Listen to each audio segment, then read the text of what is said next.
Next guest is Joshua Seth, known for, well, a lot of things, but I know him most for Digimon. Care to introduce yourself? Hello, interwebs, or this guy's mom. I don't really know where this will end up.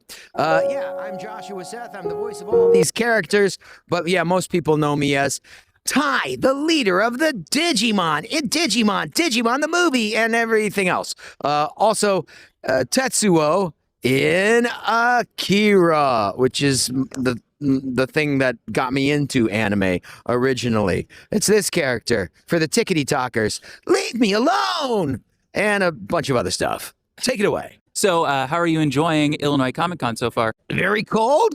I live in Florida. Feel how cold my hands are. Holy freaking! Right, I have a coat on right now. I'm not used to this. Anything that dips below into the 60s, below 70 or something like that, that's just too cold for me. So I was not prepared or sufficiently attired. I did not realize that winter had started. That is, well, yeah, welcome to Illinois.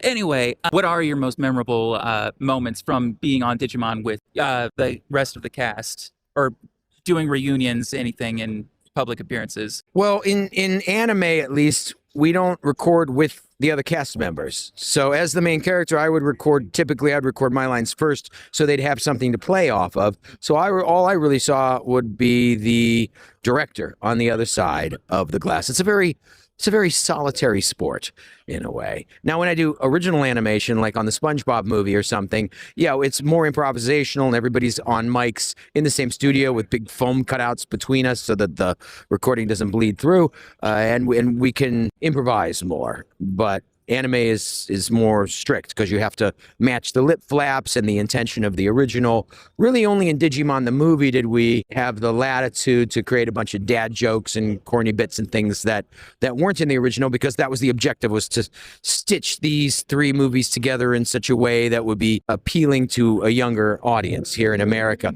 So I guess my most memorable experiences would be on the road at cons now with people like Tom Fawn, the voice of Agumon. So like when we'll do little Digimon reunions at cons, then we'll hang out and go to dinner together and catch up and stuff. Like those have been the most memorable experiences now.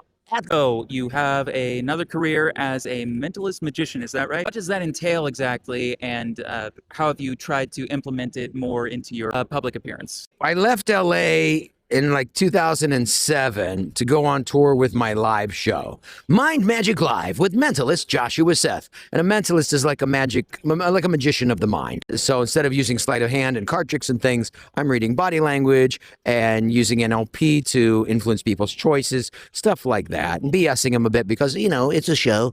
But it's a more creative endeavor to me because I wrote the show. I can keep revising it. Every time I step off stage, I have ideas for how to improve it and refine it and expand it and so forth.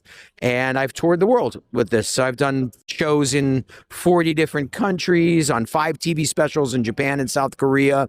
And now I self-produce a lot of theater shows around the country myself, in addition to bookings that I get from other people. So that's mostly what I do. And then when I'm called upon to voice something in anime, I have a home recording studio. I now live in Florida, about as far away from LA as I can get, in a artsy little beach town called St. Petersburg, Florida, which I love.